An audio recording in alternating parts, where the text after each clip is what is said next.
Welcome to the Ranting Cast. Frank R. Curry, Ranting Ron here. It is upon further review, so that means we are going over and reacting to the last week of Sabres hockey. And Ron, they went 3-0. They swept Western Canada, and they play later tonight. They play the Kraken tonight to end their Western road trip. How we feeling? I mean, obviously we're feeling good. You're the 3-0 on the road trip. They're 4-1 overall of the season. They seem to be playing encouraging hockey to where you can think maybe some of this is sustainable. In years past, they've had these hot starts, they've had these winning streaks, and it never lasted because the numbers really suggested it never would. And maybe this one feels different. I don't know. I want to hear how you feel about it. I feel like if there's there's two words that I could come up with that would describe how I'm feeling about the team right now. It's cautiously optimistic. How do you feel? I feel very optimistic. I don't think there's any reason to be cautious. Why? This is way different. Like you said, this team has no superstar to coddle. We don't have like we were trying to build to that. This team is being built the right way. It's being coached the right way. We have goaltending, and I think wow, I'm really, really liking the way the coaching is dealing with the goaltending situation. Anderson, Comrie for a couple. Anderson, Comrie tonight, and he'll probably play on Thursday. Maybe not on versus Montreal, but either way, he's doing it right. I mean, you have Anderson with a 970 save percentage, and I don't know the quality shot stuff, so I'll leave that to you. But this is not like, well, we've seen this before. No, we have not. What we've seen before is, oh, wow, they're getting lucky. They're getting good. There's no luck about this. We're playing really well. I don't think we played well our very first two games. I think we took time to get, going. We're scoring lots of goals. We have 22 goals for, 11 against, and that's without Skinner scoring a goal. I think Thompson has one. We do lead the league in empty netters, and since 2006, I think Tampa was the last team. The team that leads the league in empty netters always makes the playoffs, so we have something to shoot for. I think this is real. I think last year we started off 3-0, but we just knew it was like, oh, we got a little lucky. You could tell. We have players on this team that want to play. There's not a superstar in this team, and I think that matters most. I really do think that matters a lot for this team, where when we had Eichel, Reinhart maybe not so much, but other players, you just knew it was the old guard just finally had to go. And I loving it. Okposo, I think those guys here mean a lot, like Gergensons. The team knew who to keep. They knew who to get rid of. I think it's real. Yeah, I mean, I can understand the feeling of it. I guess, and there are some numbers that show that it can be. So through 5 games right now, I'm going to go over some numbers so we can digest them. Through 5 games, the Sabres are currently 12th in the league in expected goals for percentage. Expected by whom? I'm sorry. Yeah. They're 51.5 right now in expected goals for. Like, their actual goals for the actual goals that they're putting up is 68%. And that's 3rd in the league. So just from looking at those numbers right there, you can tell that they're scoring above their expectations. And that a lot of that comes down to the quality of the shots that they're taking. Is when you look at the last 3 games, I mean, Edmonton outplayed them. Edmonton was the better team the whole game. Sabres won that game because Comrie stole the show, especially in the third period. I thought in the first period of that game, Edmonton was slightly the better team. But then the Sabres were easily the better team in the second period by a lot. And then Edmonton was overwhelmingly the better team in the third period. And the numbers kind of back that up. I mean, the expected goals for percentage in the Oilers game was 62% in favor of the Oilers. But in the first period, it was Edmonton was at 0.85 while the Sabres at 0.46. Sabres were at 1.03 in the second, while Edmonton was at 0.57. And then Edmonton was at 1.68 in the third, and the Sabres are at 0.36. So Comrie stole the show in that one. And when you look at where the shots are coming from, Edmonton was obviously putting up a lot more shots. So if you look at a heat map, you'll see more shots in favor of Edmonton, which is the case. But then you look at look at where the hot spots are in that game. I mean, I'm looking at the hot spots right now, and they're right around the same, in between the faceoff dots, or in between to below the faceoff dots, so like right in front of the net. So while Edmonton was generating more offense, the Sabres were putting up just as much quality shots as Edmonton was.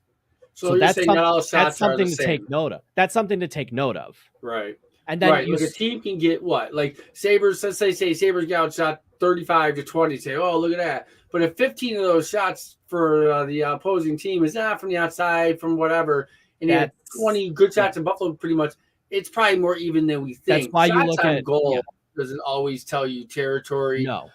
at all a lot of times. The one thing I will give the shots on goal, the stat when you use to evaluate team, is it shows puck possession. It shows who has they're shooting more because they have the puck more. And ideally, you want to have the puck more. So that's where I think you can use that to kind of say, well, yeah, they got outplayed because they don't have the puck as much. But when they did have the puck, they made use of their opportunities. Yeah.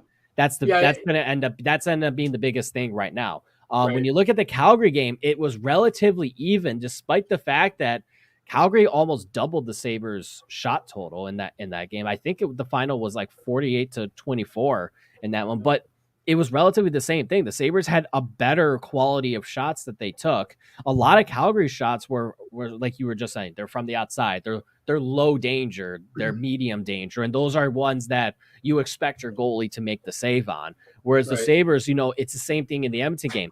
A lot of their best chances were in between the faceoff dots to below right up to the goal line. So they haven't changed how they're playing. They're getting their chances in those prime scoring areas. Yeah. Before we move out from Calgary, that game when it first started, I thought right when Calgary scores off the bat, we're like, all right, this is going to be one of those games. I'm not going to have to step too late. Right away we tied up. Right away we take a lead, and it was just like, wow. It was like this team when it comes to things like that, which is what we call maybe the intangibles, or just that's where they're different. Like, oh, okay, we got scored on our turn. Like they don't let it bother them. I don't know if they'll keep up all season that way. Of course, they're not going to win every game. Dali's not going to score a goal every game, maybe. But it's just like, okay, how do they react afterwards? And it's going to be like, okay, if they get scored on first, then, I can't remember who scored first. Did we score first against Edmonton? I can't. Edmonton, we were up 2-0. I think Edmonton made 2-1, and that's where the flurry started coming. Right? It's hard to remember these late games. But yeah, I just like the way we react after that Calgary game. I really started off first 2 minutes. I'm like, oh, we're getting rolled tonight, and that's gonna happen. West Coast trips, hey, it's fine. I'm hoping for 5 points out of a 4-game trip here. Obviously, we're gonna blow that away. Mm-hmm. But and then on to Vancouver. Yeah, I mean, well, going back, finishing up with the Calgary game. I mean, well, excuse me. Excuse me, man.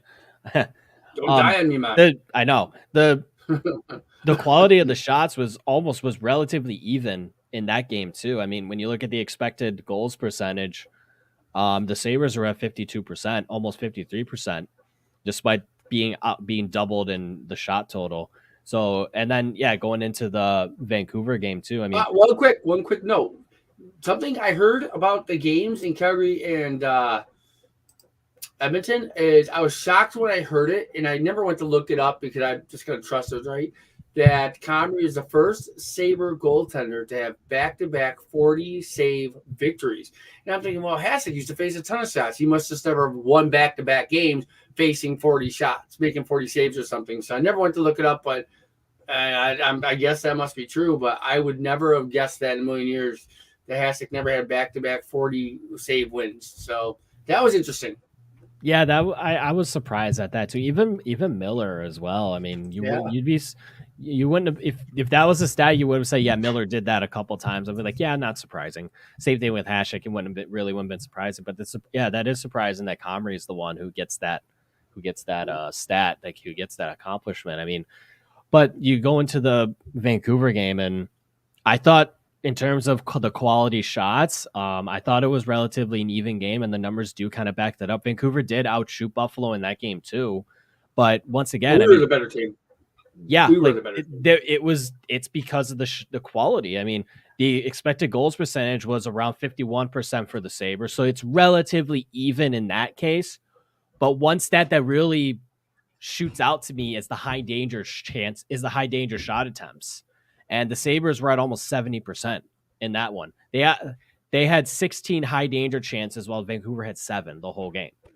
So right away, that's just showing you that the Sabres are putting up more quality chances in that one immediately. That's why it makes it look like, yeah, they were the better team. They outplayed them because their shot quality has just been better than other teams. And you could argue that it was basically that way in the Ottawa game as well. Florida, it really wasn't there, but they still were in it the whole way. And that I think that's where it kind of feels like this is different, because in years past they will go down 2-0 and the game's over. You're like, okay, I can turn it off. They're not going to win tonight. Not Yep. But this time, and we were feeling this way last season too. They would go down, but you never felt like they were out of it. You felt like they could still come back in this one. Just the way they play, it makes you think, you know what? They're down 2-0, but they can come back. They can make this a game. It's not over. It was the same way for the Bills for so long too. They would go down by a couple scores, and you thought they're not coming back. But the Bills could go down by 21 at any point with Josh Allen at quarterback, and you're thinking Josh Allen can lead a comeback. They just did it to Baltimore a couple weeks ago, like. And then the Kansas City game was back and forth the whole way, and you never felt there's no point where you ever feel like this team is out of it. Nope. So give Josh the ball last, we should be able to win. Yeah. And I was going to mention that. I'm sorry about that. I was going to mention that before we go. The second part we'll talk, but what do you? I think the goaltending is I'm very confident in our goaltending. I just feel very confident in our goaltending. What do you think? It's going to regress at some point. Anderson, especially with Anderson, I mean, he's out of his mind. His 2 games. I mean, he's allowed 2 goals in 2 games, and as a 41-year-old, that's not sustainable. But it's great to see out of him. I'm really focusing in on what Comrie's doing, and what I'm seeing out of Comrie is he's steady. He's not. He doesn't play like he's shook. He's got great composure. He's very calm in the net. One thing I've noticed too is he doesn't overcommit to plays. He knows where he looks like he knows where he is in the crease, and he's trusting his movements. He's trusting his body to be able to make the right movement and be able to make the save and not have to over rely on reflexes to do it. That was something that I think has plagued Sabres goalies in years past. You look at some Robin Leonard highlights. Look at a lot of the goals that he allows. He just overcommits on a shot, and he completely leaves. And then there's a backdoor player coming in, and they have an empty net every time, and players are gonna hit those passes more often than not. And you got no chance when you're a goalie if you overcommit like that. And it was something that plagued Linus Ullmark for quite a while too. The same thing. He had that tendency of just overcommitting and trying to cut down the angle on a shot and not trusting that that his big body can. All he has to do is just cover get to one angle, and then he can stop any shot from that angle. But instead he would try to make it so like every shot that he takes, he's trying to take it in the middle of his body instead of relying on catching it with his glove hand or using his blocker to make that save. He's trying to catch everything in his chest. And when you do, and it's the same thing. When you do that, all the player has to do is I'll just make that last second pass, and my teammate has an open net every single time. Ullmark was at least better at. He wasn't doing it a lot. Like Leonard was like he's doing it all the time. Ullmark he's doing it, but not all the time. But you notice that he's doing it.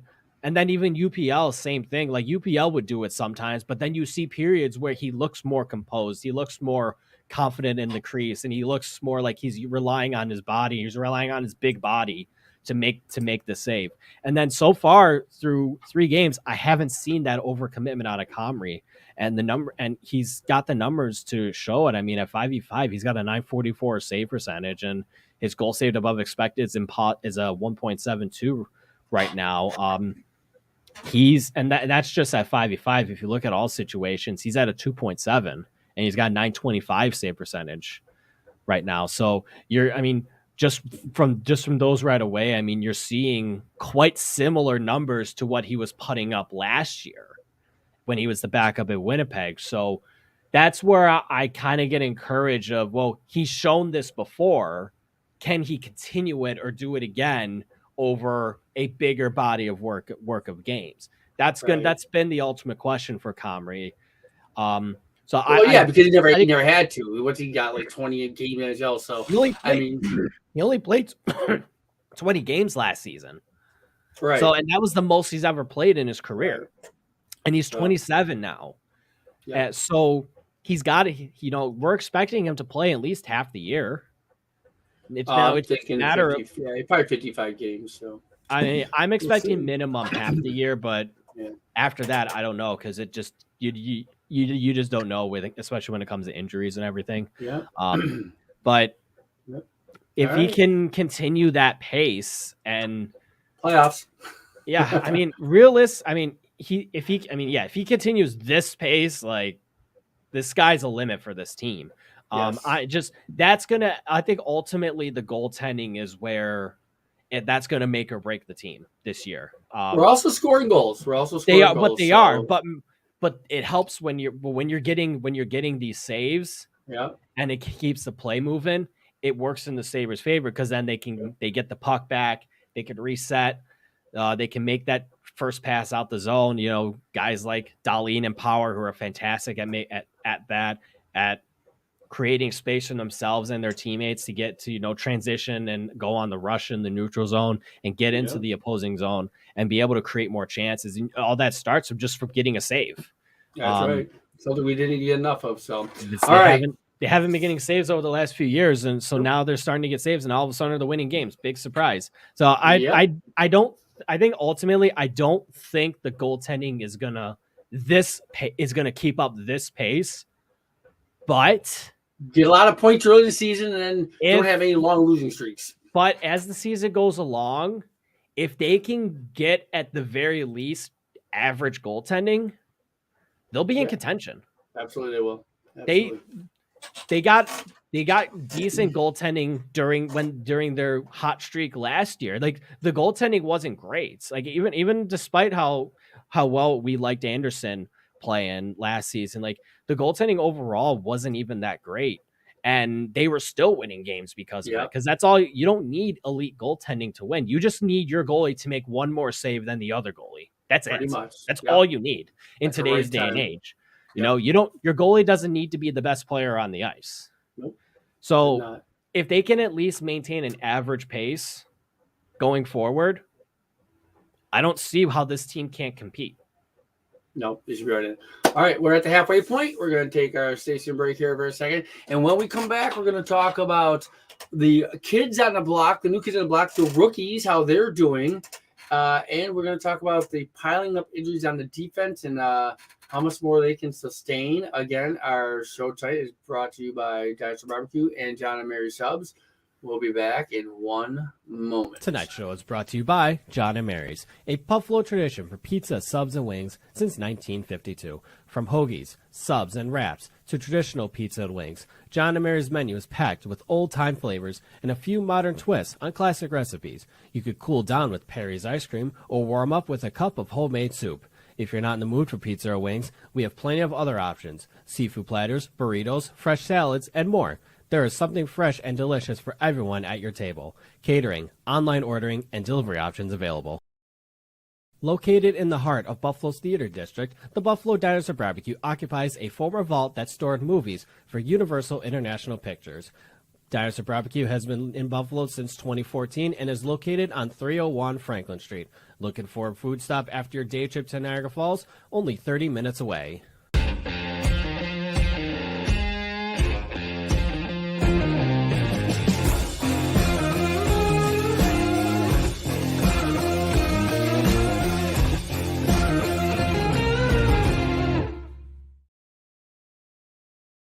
All right, everybody. This is the Ranting Cast. Welcome back to the show. This is Howard Cosell.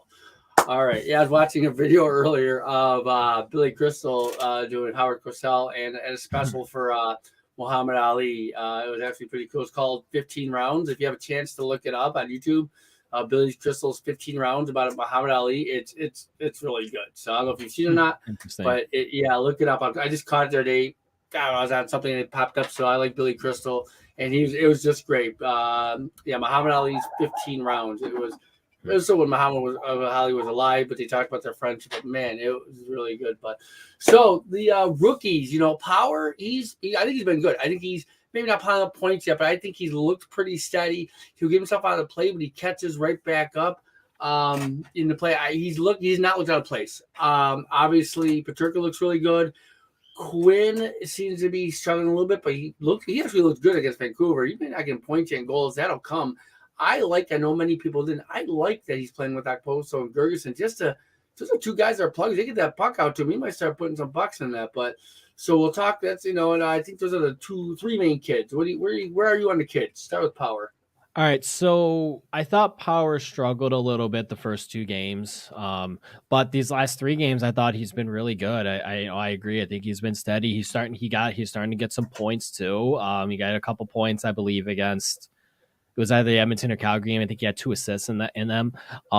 He's got 2 on the year. Yep, first 2. But yeah, he's been steady. I don't, he's gonna go through some rookie pains that is to be expected, but. You look at some of the numbers. I'm on Evolving Hockey right now looking at it. I mean, he's at a 2.48 expected goals for per 60 and then a 2.89 expected goals against. For a rookie playing second pair, and he was supposed to be playing with Yoki Haru, and now as playing with Labushkin, and then tonight he's going to be playing with Jacob Bryson, it looks like. I mean, he's already has 3 different D partners this year, and he's putting up fine numbers. It's not like I'm not going to harp on anything on what he's doing right now, especially being a 19-year-old rookie defenseman. It's hard, it takes a while to adjust. It takes a while to really get acclaimed into the NHL and being professional and everything. So I think he's being deployed rightly. I like how they're giving him challenging matchups too to see how he reacts to them. So I expect that to keep up. To go over the next guys, I'll go with Jack Quinn next. I think Quinn has struggled a lot. It looks like he's slower to adjust to the NHL speed than I think maybe we thought it was, than what it looked like in preseason. But and now with him, being in and out of the lineup the last couple games with Krebs, you wonder, is that even good for his development? If he's going to be in the lineup again tonight. And yeah, but I will say I do like that he is with Gergensen and Okposo too. Give him a couple veterans that can help him, that can help pull him along and just help, be a good guidance for him while on the ice. And yeah, I mean, if Gergensen's not also get into the offensive zone and do some forechecking, they get the puck to Quinn and he can make some offense happen. They're finally putting him on the second power play unit tonight too. So hopefully that builds some more confidence in his game as well. They need to get him going. I don't think he'll be out too much. I think at the same time though, they need to find a way to get Krebs in the lineup too. Yeah. He's way too good of a player to be sitting out. Whether that's on our team. Yeah, and the funny thing is, I don't want to take out Hinostroza as well. I think he's been really good too, as well.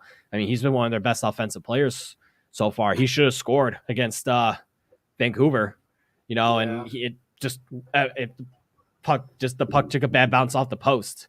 And then JJ Peterka, I mean, he's been dynamite so far. He's been great.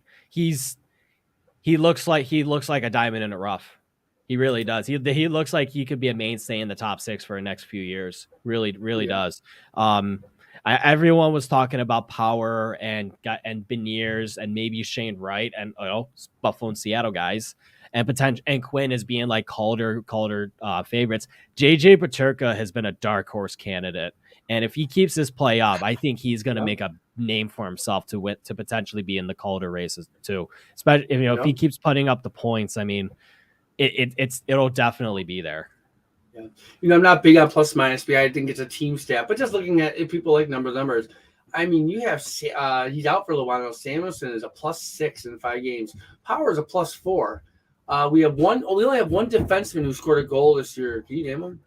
I wonder who it is. It's Oh probably the yeah, one that's got 5 goals. yeah, 5 games. Yep, he is, and he's only go. We only have 8 goal scorers this year, and Thompson only has one. Cousins only has one. We have none from. I mean, Gerson has 2 goals this year, but And Tuck guys is that 6.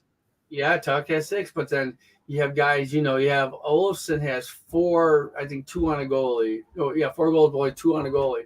Yeah. You get these guys going though. You know, Olofsson starts going, and we get Thompson going, and Skinner's none, and he had lots of chances. He should have had the one Yeah, against Florida, and he was yeah, robbed by Knight. yeah. I think once he gets going, that's why I said when you talk about the goaltending in the previous segment, the average goaltending, we're going to score goals. You know, we're going to score goals, and I'm not too worried about that. They built a team that they finally have a team that can score up and down in the lineup. Depth scoring has been an issue for this team for years, and now with having all these young offensive players playing, you're gonna start getting more goals out of your second, third, and even your fourth line. And yeah, that's where it just always has come down to. Okay, if you get that now, you just need if you just get average goaltending while being a good offensive team, you're gonna win a lot of games in this league. I mean, the extreme example is a team in our own division in the Maple Leafs. They're a team that got below average, even bad goaltending last season, yet one of the best teams in the league, a top 5 team. They were second in the division, and they're poised to essentially do it again this year. I mean, Matt Murray is out on LTIR for them, and right now Samsonov's their starter, and he's been really good, but he's not going to keep up the numbers that he's putting up right now. But that doesn't matter. All he has to do is he doesn't even have to be like elite. He just has to be good enough. Yep. And the Leafs will score enough goals to win them so many games and potentially win the division. And the Sabres are, on that kind of track with the offensive talent they have. I mean, it doesn't have to just stop. This train doesn't have to all of a sudden just like, well, it ain't going to keep up. We don't know. Maybe it just will. And we know Charles is going to score a lot of goals. Maybe we have a team that just going to score a lot of goals, and maybe we'll get maybe the goals time will come back a little bit, but that's okay. I mean, I don't think Anderson's going to carry 90-70 save percentage all year, but if he's at 920, that's okay. You know, if we get 9, I mean, if he's 920, that's amazing. Literally, that's Vezina caliber. Yeah, and he's that's why I don't expect it, because I think 920 goaltending wins you the Vezina. Yeah, let's go 9-15. Okay, well, whatever. Let's be more depends how much he plays. If you look at depending on how much he plays, I would say average, in my opinion, average goaltending in the NHL nowadays is around 910. That's average. Maybe even low. Maybe even a little lower. Maybe like somewhere between 905 to 910, because you're looking at a lot of like above average goalies being in like the 915 range. And you're looking at a lot of averages being around the 910. I mean, 920 guys around the 920 mark are the elite goalies nowadays. So, you can't expect that you can't expect that anymore, unless you have that kind of guy. Like we don't have a Vasilevsky or a Hellebuck or a Shesterkin or a Sorokin. Hellebuck's okay, but we got his backup. Maybe we got his backup who you never know. Numbers wise was better than him last season. We'll see. And we deserve good goaltending for a change. So now, before we go on and talk about the injuries, before we wrap up and everything, we have 5.5 minutes to go here. All right. You ever go on Twitter and when people don't put a face or a picture, it's just that little gray dude in the Twitter, their profile picture? You mean the default? Yeah, with the default. All right, listen, man. You go on Sabres.com, okay, and they have all the pictures of all the guys. And then they have the default Owen Power grayed out dude, man. He was playing here last year. Come on, Sabres. Come on. You have Labuskin. You have Samuelson. You get Quinn. I mean, come on. Power's played more games than Quinn in the NHL. I mean, right? Yeah, you had Power play last year. Get rid of come on, Buffalo. Oh, yeah. Be better than that. You looking at that? Yeah. Weird. I'm like, who? What? Oh, come on. Man, I wonder if that's just like a bug. I don't know. Bugs me though, that's for sure. Sorry. All right, so let's talk about. So we are getting injuries on the defensive front. Yeah. Samuelson, it sounds like it could be weeks, and that's too bad. It's this guy. Yeah. Well, that's a shame. Hopefully, it sucks, but at the same time, it's relieving that it's not worse, because it looked like it could have been a lot worse. Yeah. from what I've read, I think Chad DiDomenicis of Expected Buffalo, mentioned something today, I think, or yesterday. It's probably going to be at around a month, more than likely he'll be out. With knee injuries, you just don't know. At That's the why you very get a guy least, like I mean, Pilou. yeah, and at least now we get to see Lawrence Pilot playing, and I would expect he's probably out. I think the month is probably looking at him at the minimum. He'll be out, and then anything longer than that, I mean, we'll have to wait for updates. And then Yoki Haru too. He took a puck in the face, broke his orbital. Yeah, I mean, he probably has either. I don't recall ever seeing anything of like what exactly is his injury. His injury. They won't say it. Upper body. We're guessing it's a face. So I mean, I don't remember where he got hit in the face, but I imagine it's probably either like a broken nose or a broken jaw. Right. We have to be. If it's a broken jaw, I mean, you're looking at him probably being out a similar length as Samuelson is. Just because you gotta let it takes a while to let that bone heal. If it's a broken nose, I mean, he might be back in a couple weeks. Right. Just the thing I do remember is he is after the Calgary game, he was sent back to Buffalo. I do know that. So that should at least give you an idea of how serious the injury is. Right. But if maybe he comes back to Buffalo to rest up, and he had emergency surgery to fix what could have been a broken nose or a broken jaw. I don't remember seeing anything on it personally. They haven't said. They just said it was upper body. They won't say anything. They're not gonna. Yeah. But I think that you probably wear one of those masks when he comes back. But they were saying something. They thought maybe where video show it could be a broken orbital bone, which that could be a long time. Yeah, I mean, if it's a broken jaw, he's probably out at least at minimum a month as well. Yeah, so they're gonna have to. Yeah. Well, Fitzgerald. He'll pop back in the lineup.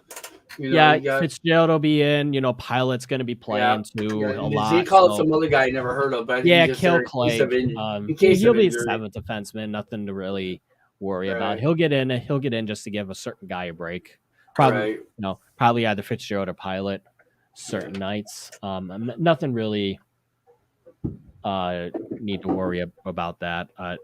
But now with tonight, I mean. You're looking at the decor now being Dahlin's going to be back on the left side now. I don't like that at all because they had to. From what I see, they don't want to put Dahlin and Power together. Lyubushkin shoots left. No, he's a right shot. Oh well. So it's Dahlin Lyubushkin as the first pair, Power Bryson, and then it's probably gonna be Pilot and Fitzgerald. Well, we know Dahlin plays more middle anyway, so I don't think he'll notice it too much. But I don't think it should affect him all that much. I mean, let's hope they're effective. I mean, effectively, they're giving him the right shot version of Samuelson. Right. Effectively. If he does score goals tonight, I'm really mad. But so all right, we got a minute here to go. So tonight we're playing the Seattle Seahawks. We are playing the Seattle Kraken. Yep. Cut. No, we're playing the Seattle Kraken, and we've never beaten them. We are 0-2, and they kind of throttled us both times last year. They give up a lot of goals. They are not a good team at all. I think Buffalo throttles them. This could be our first 8-goal game of the year. I like our chances of winning, and then we come home Thursday. The week ahead, real quick, we got tonight Seattle, Thursday Montreal, Saturday we play Chicago. Thursday home versus Montreal. That's gonna be a sellout with all Canadians can come back now. Hopefully, Sabre fans show up. I think the building will start getting more and more full as they keep winning. Mm-hmm. Chicago on Saturday. That's always a full house on a Saturday. And then next week, we'll be back on Tuesday night because Monday is Halloween. And we're going to have a guest from New Jersey. Her name is Christy. So she'll be in, and we'll be getting that information out soon, too. So we'll be back next Tuesday night at 7:30. And our normal nights will be at Mondays at 7:30 or 8 o'clock. But and then we're going to be introducing a new co-host that will be taking a bigger role with us soon. As I've been trying to get more into the producing role, but I love these chats when it's just me and Frank hanging out. And we're going to be getting more guests. In a couple weeks, we're hoping to have Anthony from Expected Buffalo to come on. And these Frank and you guys have better much conversation because when it comes to this, I'm like, what? But I was not good at algebra in school. All right, I don't know X2 factors of nothing, but you know, I know a ruler is 12 inches. And you know what happens when you give someone an inch? They think they're a ruler. Boom. All right. So Frank, any final words here before we call it a night? I think I'm good. I think I'm still I'm still going to be cautiously optimistic about the team until probably December. I'm going to really start diving into the numbers once we get to November. Once we really start getting into the November games, I'll really start looking at numbers and seeing what the trends are. I still think it's too early to really say what this team is. 5 games is not enough of a sample size for me, but at the same time, I'm encouraged by their play. I'm encouraged the fact that even when they're down, they're still gonna be in every game. I'm excited to see how much more Comrie can continue this pace. And also too, before we end it off, I want to know your opinion. What do you think of the reverse retro jersey? I will buy one. I like them a lot. I will buy one too. I think that should have, when they first came out back in the day, the black and red. I was at the odd when they did. I thought it was cool. It lasted like a year or two. Where I'm like, man, I started really kind of missing the old. And then in '99, I go, well, if we win the cup, we never can go back. I think the emblem's more just the logo crest is more defined to show what it is, where the other goat head of the White Buffalo was just never defined enough to tell really what it was. And I think that kind of hurts what was hurting that one back then. I think this one is, I don't know. I think this one's more defined. Am I wrong? Does it look exact? I think it's more defined. I think it looks like better. In terms of the alternate one, going back to the black one, it looks pretty much the same, but I think the reverse retro one actually looked like I don't think it looked as defined as it would on the black one, at least. But at the same time, I personally have been asking for a goat head blue and gold jersey for years. I've been wanting one for the longest time, and now I finally get it. I got to take advantage and get one. And the next one will be the Buffalo Bison's Pepsi cap, where it actually looks like a Pepsi cap, not the Buffalo Cross. I will love to see that. So did I. Heck, you can still buy them, but I want to see that. That'd be great for like just some old timers game versus Boston or something. So, all right, that'll be it. Next Tuesday night we'll be back. Do Sabres play next Tuesday? Do they play? I don't even know the schedule. So they got Montreal Thursday, Chicago Saturday, and then I think Detroit Monday. Okay, on Halloween. Oh, good. I mean, you won't play Tuesday. We'll try not to do these mostly. We'll mostly do these on Mondays, but what's all we got to move to Tuesday? Yeah, Detroit Monday, so they're off next Tuesday. All right. We're good to go, folks. Sabres are going to play our boys up in Seattle tonight, the Seattle Kraken, formerly known as the Seattle Seahawks, on the show. And we'll see you next week, folks. The part is over.